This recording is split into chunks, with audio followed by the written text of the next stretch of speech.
What's up, y'all? It's Zach. And it's Ade. And you're listening to Living Corporate. Now listen, it's a really, what's the word? A special episode. And I feel like there should be like some Tony playing.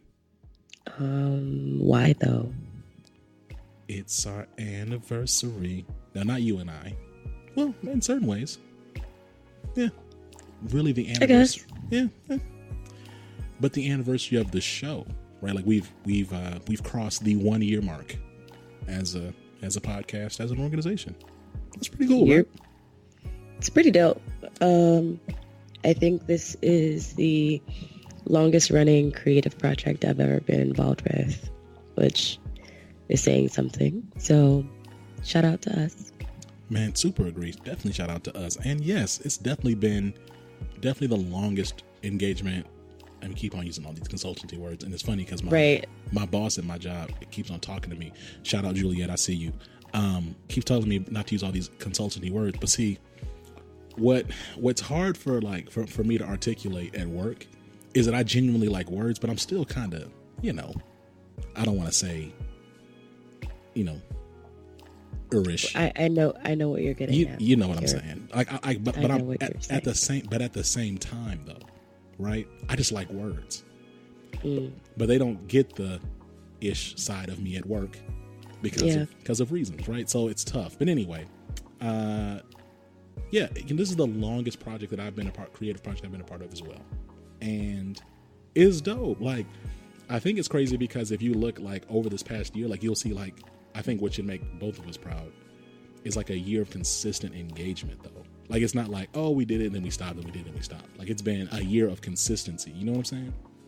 Which is really shout out to you, because goodness knows the consistency is something that I lack in spades. But without you, there would have been very little consistency on my part because yikes. Nah.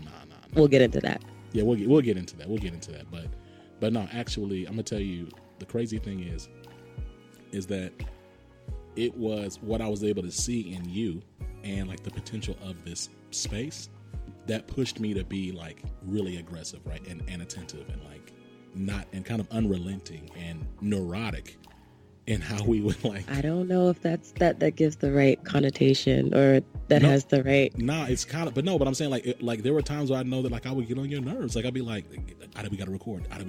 Let's go. And like we recording like, multiple episodes at a time.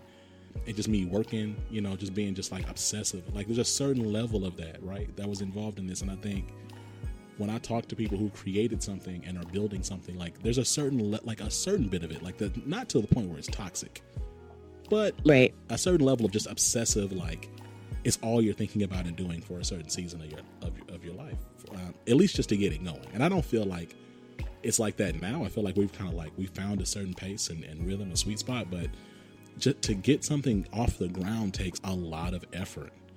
And I think for me that actually works for who I am as a person. Yeah. I like immersion, and I found that with anything, I have to live, breathe, swim, eat, everything, consume a particular energy if that's what I need to focus on at that time. Otherwise, it's never going to get done. And I'm also not the sort of person who gets annoyed by persistence because it's something that I'm seeking out. It actually attracts me in a way to all of the things that I want, and that people who in places where I find consistency and persistence and passion, those are the things that inspire me. Those are the things that have brought me back to Living Corporate, even when I have not been in the most ideal situations, because it's very easy to fall into the trap of complacence. Straight up. Or just being like, you know what, everything is overwhelming and I would like to just bury myself under the earth's crust and just like lay here for a second. That's real. But I found that on the other side of that discomfort is everything that you're looking for. And you just have to keep pushing to get at it, if that makes any sense. No, it makes a lot of sense. And I feel the same way. And it's funny because like when I was talking to Tarad with the Black Guy Who Tips, and this was like a while ago, but like when he gave advice on the mic and off the mic, and we were talking about the fact that he said, man, you know, the biggest advice I can give you is just to keep going. He's like, because so many people will get started with podcasting and like, you know, they'll like do a couple shows and then they'll get tired and be like, oh, I'll catch up next week. And that, like, you look up and they've been gone for like 3 months. Or like people will like really put a lot of effort on the front end to like promote the podcast. And then you look up and it's like, it's only been like 2 months and they're done. And I know for me, part of the reason so far, and again, it's only been a year, right? Like, it's not like we have time. We're still really babies, right? Like, we have tons. We have a long way to go. But I know for me, it's like the biggest fear kind of going into this was that like we would start and we would like start off really big and then we would fizzle out. So like I'm just really excited and thankful that we're here. And honestly, you and I, like, we're kindred spirits in a lot of different ways, like, because everybody doesn't like someone who's like persistent and like will follow up and like hold you accountable and be like, hey, let's go, right? Like, hey, like, people don't like that. So the fact that like your vibe resonates with that is dope, because it's not common. So I'm really excited and thankful like for you to be here, for real. Thank you. And just the last thought that I have on that is that I found, and hopefully this helps somebody, but I have found that when I reach the valleys of my energy reserves and I'm completely tapped out, it helps having somebody like you, almost like a body double. Because I was gonna use a phrase. No, say it. Ain't no punk in my blood. So, I will be damned if anybody else like next to me is outworking me and we have the same level of commitment. So if you're willing to be up at 10 p.m. to record, I'm willing to be up at 10 p.m. to record. And if you are willing to cram yourself into a closet space to record, guess what?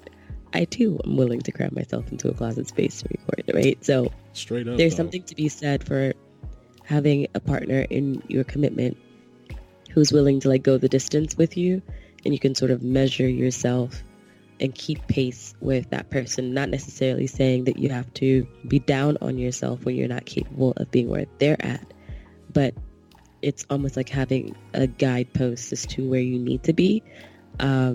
And even when your heart isn't in it, you're able to like mirror somebody else so that at the very least you're going through the motions until your brain remembers what it feels like to win, if that makes any sense. No, it does. It does. And it's so interesting, right? Because the last part you said like really hit me, because like I said, when your heart isn't in it, I think a lot of times like when we do things, it's like, man, if I don't really feel like doing it, then I'm not gonna do it. And it's like, man, there's a lot of stuff that I don't feel like doing that I just gotta do.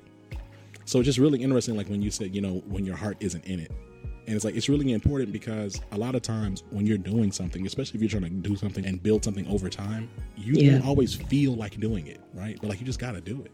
I mean, like the easy example is working out. I've been working crazy.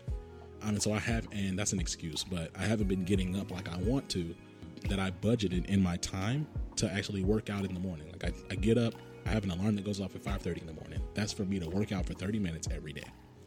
I have like a kettlebell. I'm like supposed to be doing this kettlebell routine. And I don't always feel like doing it, but like, I'm not going to get the results I want if I don't get up anyway. Right. And it's a word, a whole word, but it's true. And like, you are dragging me and my hunched over position in this like I'm little pot belly I have going on right now. I'm dragging myself. No, I mean, I just listen. See, this is what happened.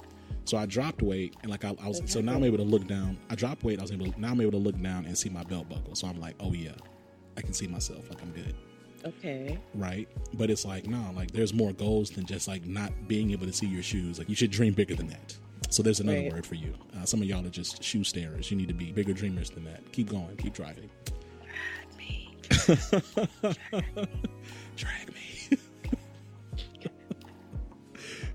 Man, so while we were talking, right, I had like other things that like popped up in my head. All right. So tell me if this is like a cheesy joke. So first of all, like this is not the topic. It is. It is? Okay. Well, I'm gonna say it anyway. So, so you were talking about being in the closet to record? Yeah. Okay. how crazy would it have been had you been in the closet to record the episode? And I think you know what I'm about to say. I do. All you had to say was closet. No, please finish. Okay. How crazy? How crazy would it have been if you were in the closet to record the episode of being LGBTQ at work? That would have been nuts. You are childish, number one. Number two, that would have been brilliant, actually, because I think I was still in the apartment with that alarm that wouldn't quit. Yes, I remember that spot.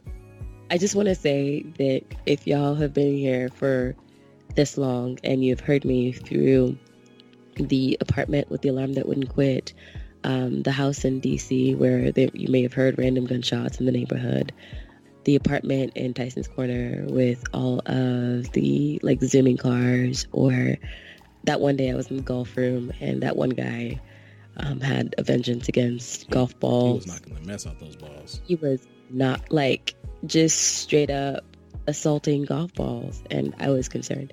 Shout out to you. We here.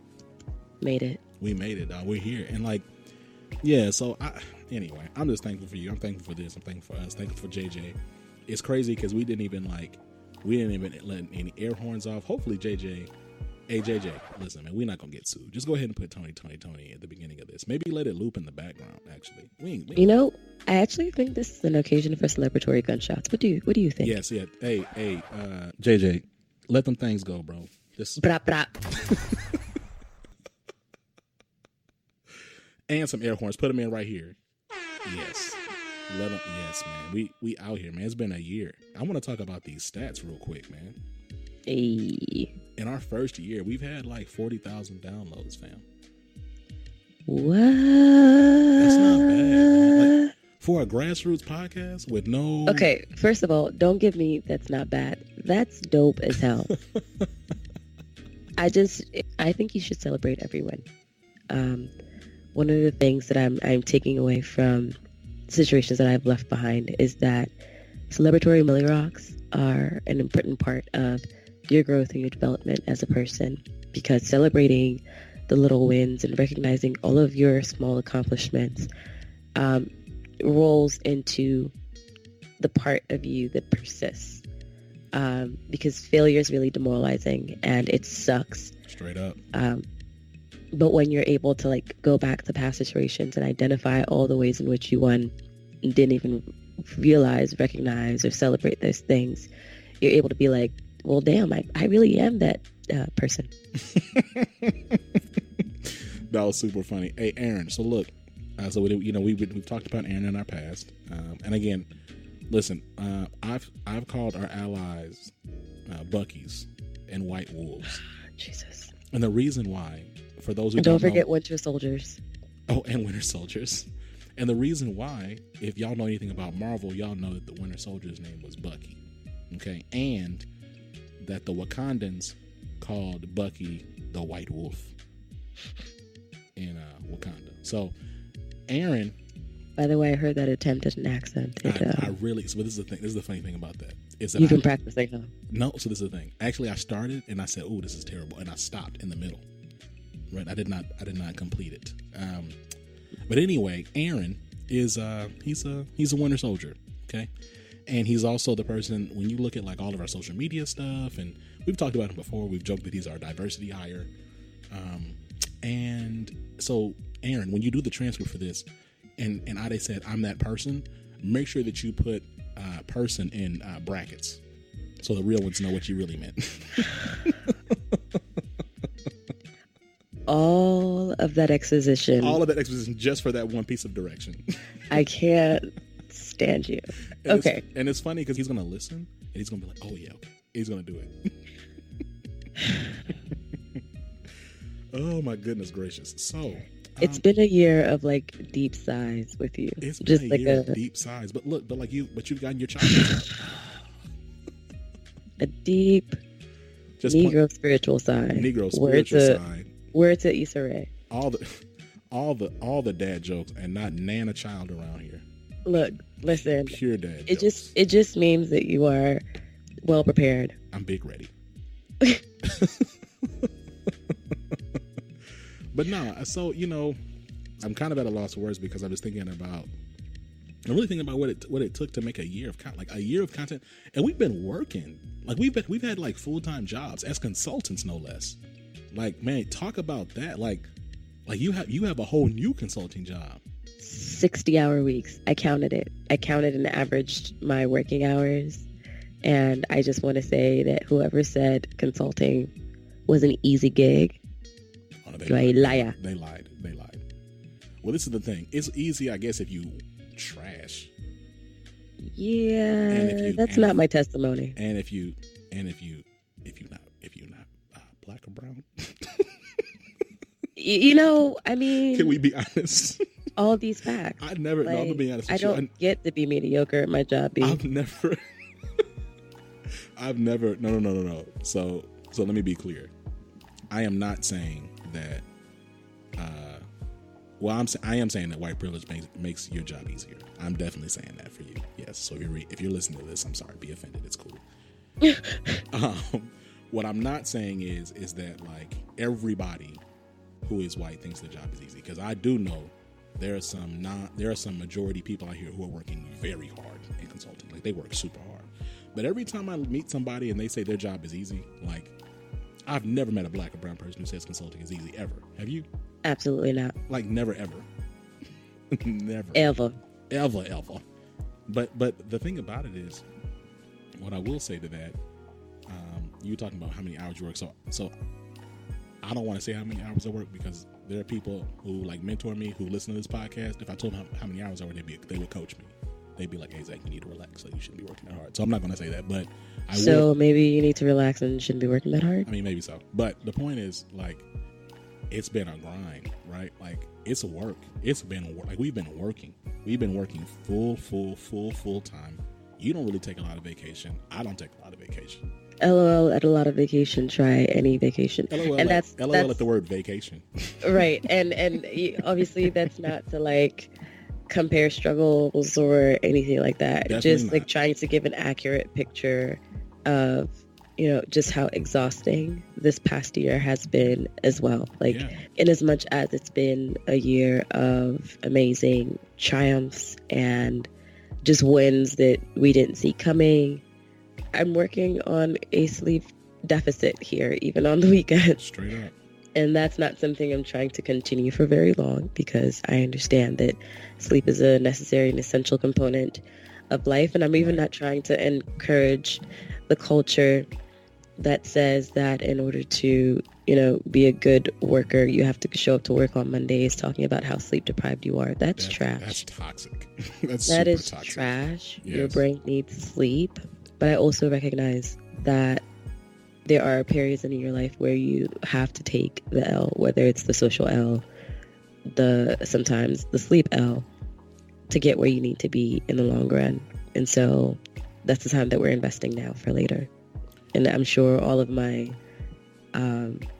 full-time workers, part-time hustlers understand what we're talking about. Straight up. I mean, this is the thing. I just don't know of any like entrepreneurs, full-time or part-time, who have made something pop, made the shake without like really, really grinding. And I'm definitely not suggesting that you should be working yourself ragged all the time. But there are going to be some late nights. And like beyond you working late, I would say more than that, you're going to have to think a lot. Like, you should probably be more mentally exhausted than you are physically exhausted if you're really grinding at this entrepreneurship thing, because it just takes a lot of mental effort, like to think through and strategize on how you're really going to get stuff done. Right. Think through how you're going to use your time, right? Because you can't create more time, and you need sleep. Because it would be trash if we got on here talking about you don't need to go to sleep and we'll be talking about drinking water. Matter of fact, since we brought up drinking water, go ahead. I just hiccuped because I need some more water. Grab yourself the nearest cup of water. Go to the tap, unless you are in Washington, D.C. Unless you're in Washington, D.C. or any of these other, if you're in a poor black or brown community, because of the way that racism is set up and white supremacy is set up, your water probably tastes disgusting. So not only tastes disgusting, it probably has actual contaminants in it. So don't do that, beloveds. Just drink some water. Yeah, don't do that part. But maybe go get some bottled water if you can afford it, because of the way that, again, white supremacy is set up in capitalism, inherently built to destroy you and us. But, you know, if you can drink some clean water, go ahead and drink some right now. That's all I was trying to say. Got kind of dark, but I'm into it. All them caveats, and I just finished a bottle of water while you were speaking. All them caveats. But nah, for real though. Ooh, I needed that. You got to take care of yourself. So let's talk about this. Can we talk a little bit about like your journey with the STEM and what you've been learning? Absolutely. Okay. This is big trash. No, actually, this is top 2 most challenging things I've ever had to do in my life, and this is not number 2. I spent some time thinking through how I have been taught to think about myself as a learner, how I've been taught to think about myself in relation to the world around me. I was one of those kids who always picked up concepts quickly at incredibly high levels of abstraction. I could have, and I was very, very young doing this. I remember that when I was a kid, my great uncle, Baba Mitchell, would sit me down in the morning and hand me the morning newspaper. And I'm like 5 years old doing this, and we're just reading through the paper in the morning, and we'd sit and we'd talk about it. And he'd give me a little cup of coffee to drink with him. It's probably his fault, I'm sure, because everybody else in my family is tall. But we'd sit and talk through these incredibly abstract ideas. We're talking through military coups. We're talking through changes in like global structures. I'm being more complimentary of my ability to hold a conversation with a grown man who is in the military about these ideas. But I say that to say that I was always socialized to think of myself as an intelligent person. When you are teaching yourself an entirely new body of knowledge that you've never quite interacted with in the same way. I mean, I took like a computer 101 class, so I knew like what binary code was or what binary was or what the CPU is. I actually had an interest when I was an undergrad in building my own computer from scratch. I really wanted to like put everything together because I thought that was really, really cool. I'm not a very tactile person, so I'd never worked with anything in that way before. So those were entirely new concepts to me. I don't think I've ever felt so defeated as trying to understand what a for loop is or what a while loop is and why I would use it, or what data structures are, or what an algorithm fundamentally tries to do. And over the course of the last year, I have like doubted my intelligence. I have sincerely believed that my brain was just broken. I've just discovered things that were patched over in an education system that wasn't designed to serve me and the way that my brain just functions. And I can go on rants for days about this, but I sincerely believe that should I ever be blessed with children, I'm not letting them be educated in the United States of America. Certainly not in the public education systems in which I was raised and in which I was educated, because those systems don't teach you how to think critically or think creatively about problems. They teach you how to think about solutions. Man, that's so and true. Frankly, that does you a disservice because, one, you need to think about the problem, not necessarily the solution, because through thinking through the problem, you are hitting on and thinking through critically all of the ways in which this problem is structured, and you're examining your biases about these different problems. Also, the fundamental work of thinking through a problem requires you to think through other perspectives, and I think it gives you a level of empathy for others that we don't necessarily get to learn in traditional educational structures. And I like numbering my thoughts because I lose track of things really easily. But now I've lost track of several other thoughts that I had. But the point of what I'm trying to say is that I've learned so much about myself. I've learned about learning. I've learned that I'm not incapable of learning. I might be slower at picking up technical thoughts and higher level abstraction in the way that other people may pick them up, but that doesn't necessarily mean that I'm a failure or that I'm broken. And I do this thing where I don't quite give credence to the context and circumstances of my situation. And for those of you who are listening, I've been through some ups and downs this year, and I found myself recently comparing myself to other people, maybe in the meetups that I would attend, or just the DC tech circuit isn't that large, and just struggling to articulate why it was taking me so much longer than other people to get to a certain level in my education.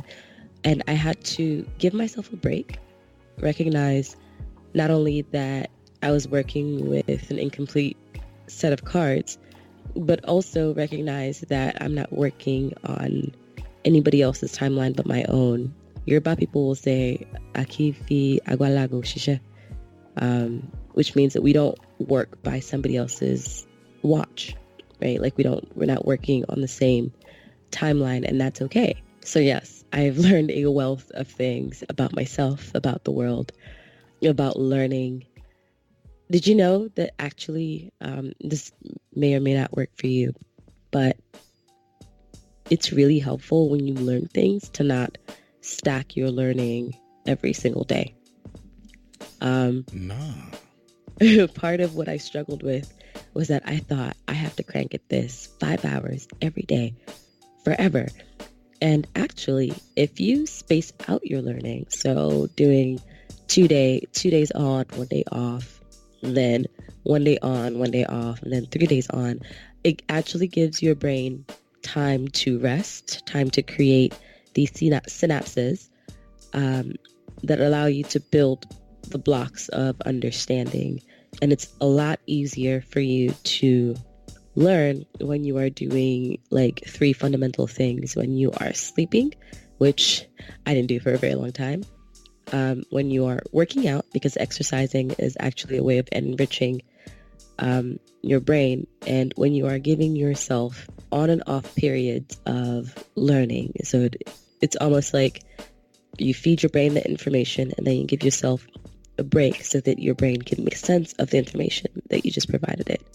So, but you know what though? Like I understand, that makes sense to me. Like in principle, because when you think about like working out any other part of your body, like with like lifting weights, you have to like give yourself time to heal, right? Like you'll lift, you're not going to work out the same muscle group every single day. Like you're going to, your upper body one day, you can work out your legs the next day. You're going to work, you know what I'm saying? Like you're not going to just you're going to give yourself time to heal. And like, that's really interesting though, because when you think about learning and the way that we talk about learning, it's often in the context of like, man, you just gotta just repeat, like over and over and over and over and over. And the other thing that you said, which is so crazy, and something just hit me just now.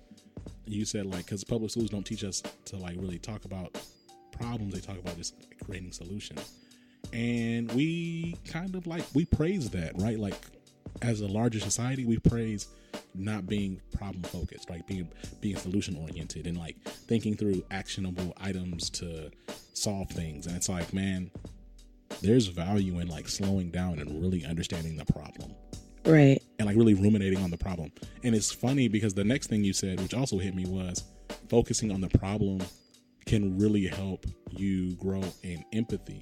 And, you know, I call myself an empathetic person, but I'm not really good at like slowing down and focusing on problems and like really like thinking through and like cycling problems over and over, like being like, okay, what's really like really slowing down thinking about the problem. And that's feedback I've gotten on my job recently. And right. I had to like that, like for me, like that was just a gut check. You just saying that because I'm like, dang, am I really as empathetic a leader as I think I am if I can't slow down and focus on the problems?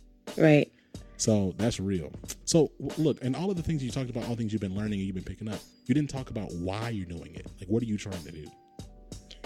At first, it was solely because I wrote this list of 23 promises to myself on my 23rd birthday. I was going through this period right before my 23rd birthday. I went through this terrible breakup. It was with this person that I had a relatively toxic relationship with, but I was trying to find the win. I was trying to sift through the relationship and find all the bits and pieces that added to my life, because I don't necessarily believe that I have experiences for the sake of those experiences, or for the sake of just having a terrible thing and then getting past it or whatever. I think that I need to learn from everything that happens to me, even if the lesson is, wow, that person was terrible, never again. So in compiling this list of promises to myself, I decided that I was going to learn a new thing. And I had just gone to a class that is held here in DC called Hear Me Code, where in a femme-centered space, or feminine of center, for people who are feminine of center, you come in, you learn how to write basic lines of code. You're not really creating a program, you're just learning how to write basic lines of code, the syntax of Python, which is a really, really easy language to read and conceptualize. And I was like, that is so cool. I really like that. I'm going to learn how to code. Knowing now what I wish I knew then, that was a really, really dumb thing to do. Because when you create this abstract idea or this abstract goal, it's really, really difficult to hit your mark, right? How do you know that you've learned how to code? Could I technically print hello world to a console in like 3 different languages? Sure, I could. 4 now, whatever. But have I reached the level of mastery that it requires to call myself a software engineer? No, I have not. And the gap between those two ideals is so extreme that I almost set myself up in not thinking through what that meant. It is this character building exercise now for me, in that because I am having to think through all of these really, really difficult things and all these really, really high level concepts, it also almost forces me to daily reassess who I am as a person and what I am dedicated to conveying to myself about myself. Yeah, I hope that answered your question. I have a tendency to like ramble, which you can see in my code. But no, but I'm trying to convey an idea here, damn it. No. It makes sense to me. I think for me, it's interesting because your reasoning and like passion behind it is much more mature and like, what's the word? There's just a desire for you to know yourself through what you're doing, rather than you being like, oh, I want to do X, so I'm learning this, right? There's a story and there's a journey there. So no, it makes sense to me. It's cool. And you and I've talked about it offline, but I wanted to make sure our listeners kind of heard the why behind it, because we've alluded to you learning this and spending your weekends and your evenings studying and going to class. I wanted to make sure that people knew a little bit more. And I know we'll continue to share as your journey continues on. Let's do this. What else do we want to talk about? What we got? We got like about a little over 36 minutes in. Do we want to do... Let's read some of these reviews, yo. Okay. You're not seeing me. You're maybe hearing the ash on my hands, but this is the Birdman hand rub. I hear the gristle. How are your hands so small and so ashy? That's crazy. And wow. That bug sound like shaka shaka shaka. That attacked my character. Shaka Khan. Shaka Khan. Oh, wow. That sounds, they're so ashy. Let me see. I just want you to know. No. You don't need it. You don't need to see. I washed, in my defense, dear listeners, I washed my hands before I got on this call, because I have been dealing with a brood of approximately 11 children in this house all day, and like half of them were sick and gross. So I feel that. I had to wash my hands. That's crazy that you said brood. Let me see. But you know what though? We have these mics. The mics are pretty sensitive. So let me see, because I just put lotion on my hands. My hands really, they should sound like 2 wet slices of ham rubbing together. Okay, yeah. because that's how moist they are. So I said something mucho yuck, and then I said moist. Okay, here we go. Let me see. No, that sounds like a little bit of sandpaper rubbing together as well. Okay. Okay, I didn't even hear anything. This is trash. Well, I can hear it in my mic. That's fine. Let me see. Hold on. Y'all hear that? No? Nothing? Nope. Oh, yeah. That's right. I'm moisturized over here, baby. Wow. So now I'm going to get on here sounding like Ashy Magoo. And not Ashy Magoo. There's no justice in the world, honestly. That's crazy. And can I keep it a buck with you? I haven't actually put lotion on my hands all day. I'm just naturally moist. All right. Okay. Well, that's my time. I have to go. I must go. Let's go ahead and read some of these reviews. All right, bet.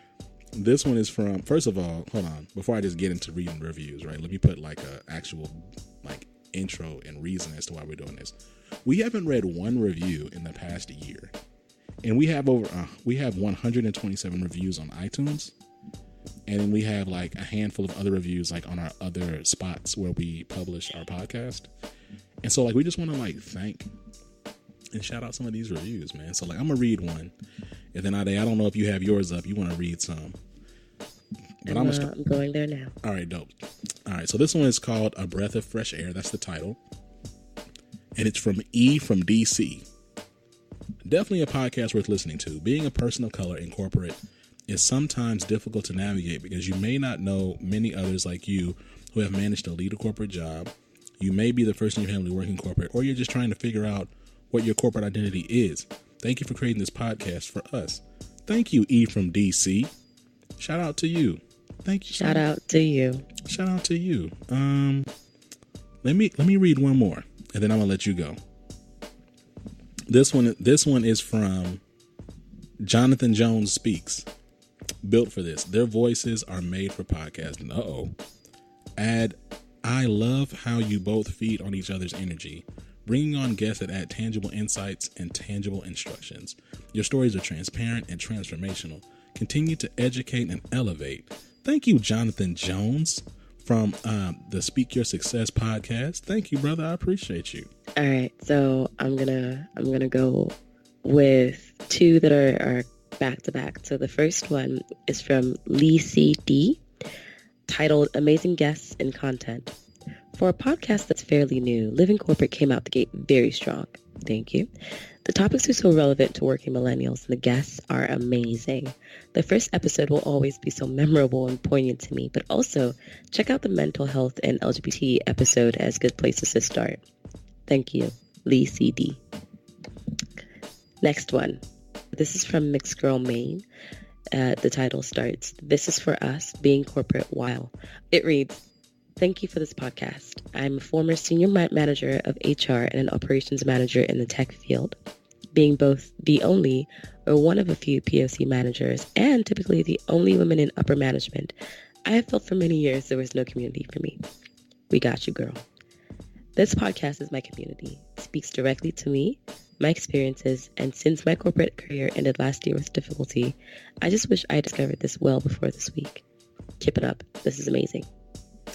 Man, I love that. Like, we'll just stop right there. I love the fact that we've created something that people actually listen to and actually find value in. Like, I could tear up. I could cry a little bit, to be honest. Like, that's awesome. Why haven't we done this before? Because we're trash, Ade. Oh my goodness. I've never whack. gone looking through. I've skimmed a few, but I haven't really taken the time to read and selah on some of these reviews. Like, these are beautiful. There's some others on here that are just so, and some of them are long. I love how Candace came in repping the game. Like, she was like, gang, gang, She definitely came in gang, gang, gang. She said, listen, I might be biased because my husband, but yo, this podcast is fire. I said, come on, baby. That's what I'm talking about. She's my piece and my reviews. Oh. Well then. Look, listen. You need to be his. The be his piece. That mess gotta stop. I be wanting to throw stuff when I see those little posts. I just personally. All right. Well, I'm just gonna leave that alone. I saw somebody. So I'm gonna say this joke because I feel like because we're essentially a DNI podcast, or really we're an inclusion diversity podcast. But anyway, that's for another time. I saw some post that said, my Latinx ladies, instead of trying to be Hispanics, we need to be his piece. Oh my God! I said, first of all, that is terrible. That is trash. I was like, first of all. Secondly, no, my loves. Be Hispanic. I said, first of all, please be Hispanic. Please, first of all, Hispanic is not a culture, but please embrace your Latinx roots, whatever those may be. No, you will not sacrifice that to be some random dude's piece. No. So here's the funny thing. Go ahead.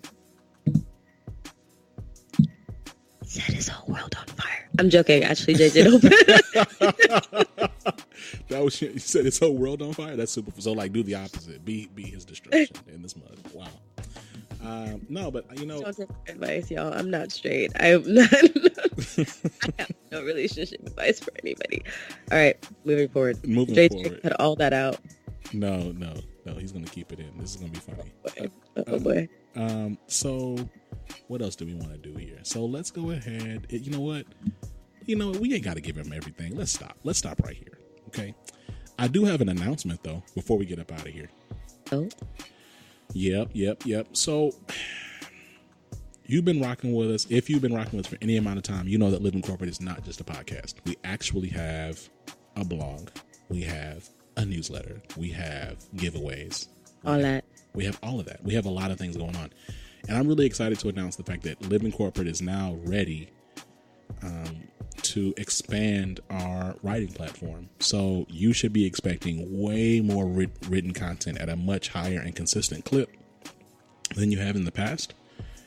We have a team of writers. Like, these are people who are actively in corporate America, focused and passionate on diversity and inclusion, they have experiences in just being other in these majority white spaces.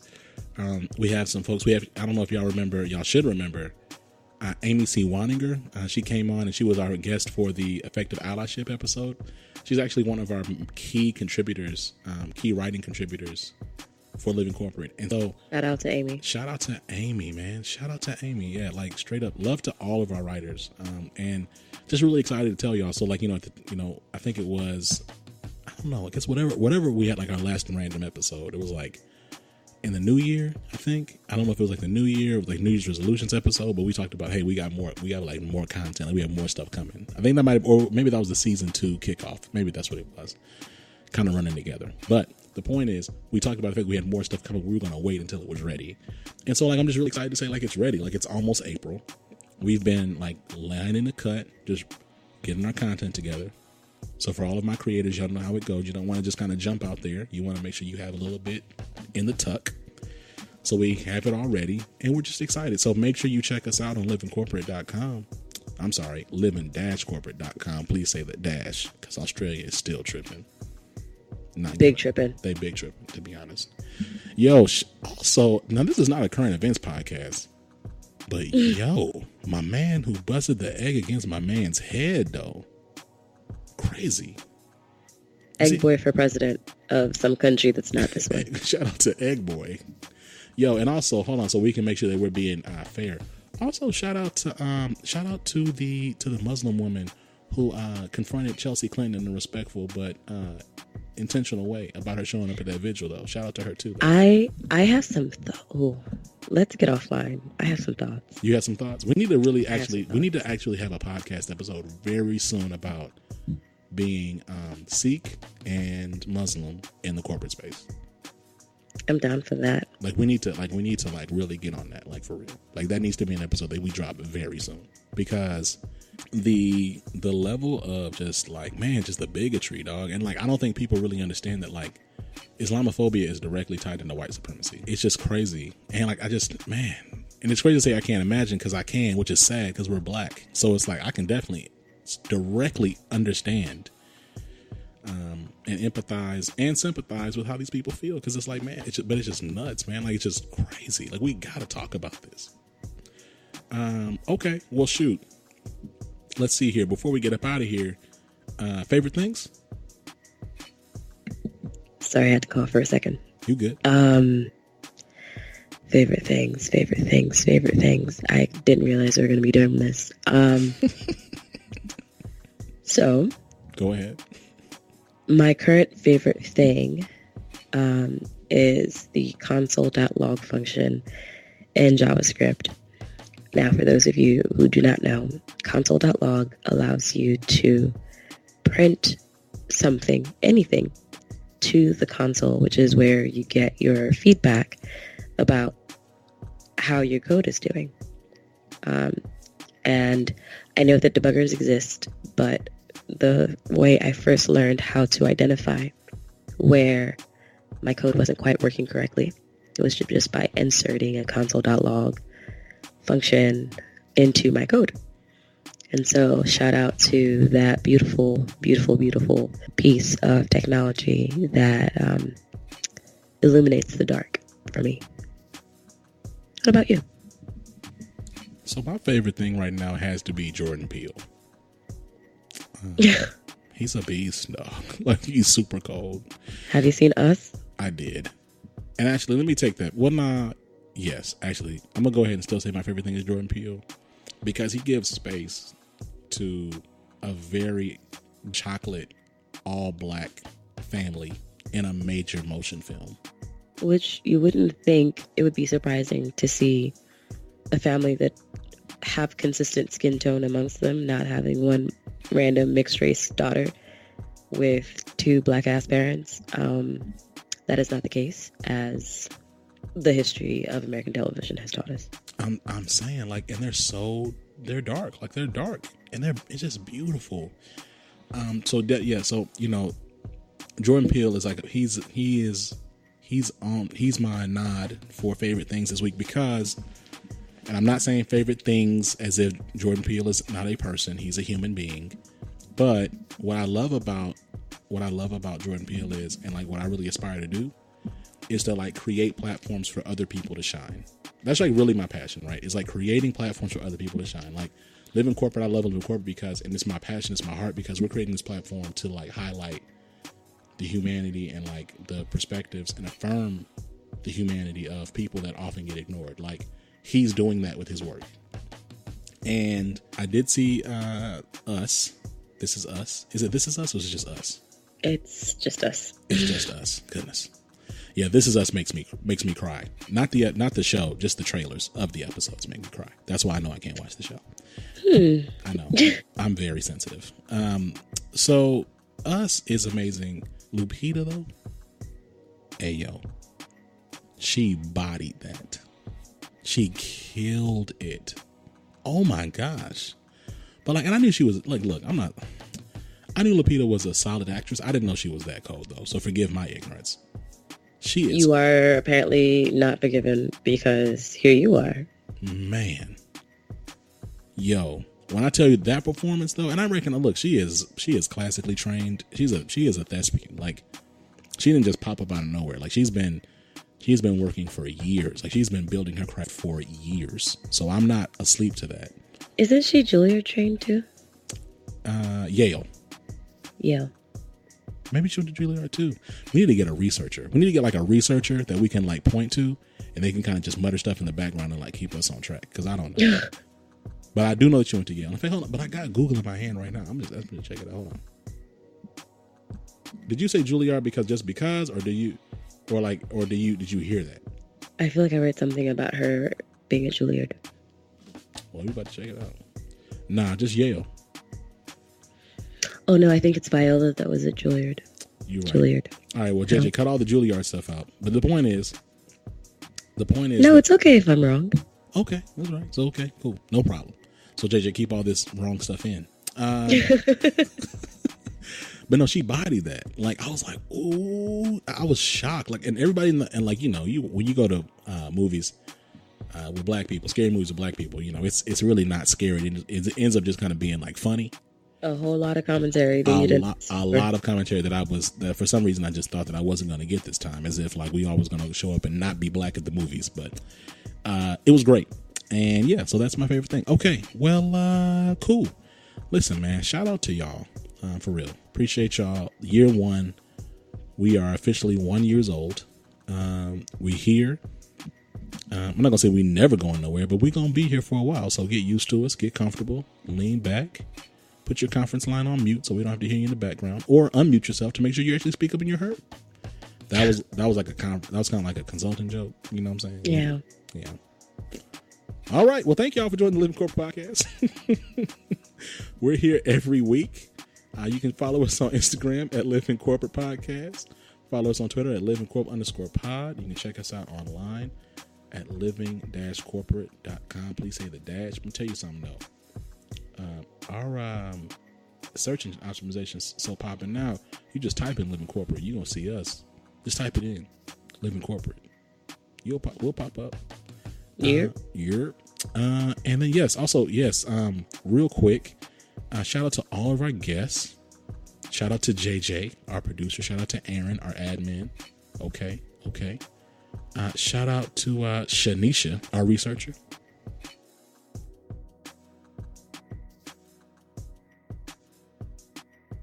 Shout out to all of our writers.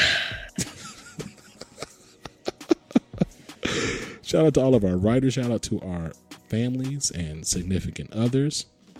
And yeah, it's been Zach. And Ade. Peace. Living Corporate is a podcast by Living Corporate LLC. Our logo was designed by David Dawkins. Our theme music was produced by Ken Brown. Additional music production by Antoine Franklin from Musical Elevation. Post-production is handled by Jeremy Jackson. Got a topic suggestion? Email us at livingcorporatepodcast@gmail.com. You can find us online on Twitter, Facebook, Instagram, and living-corporate.com. Thanks for listening. Stay tuned.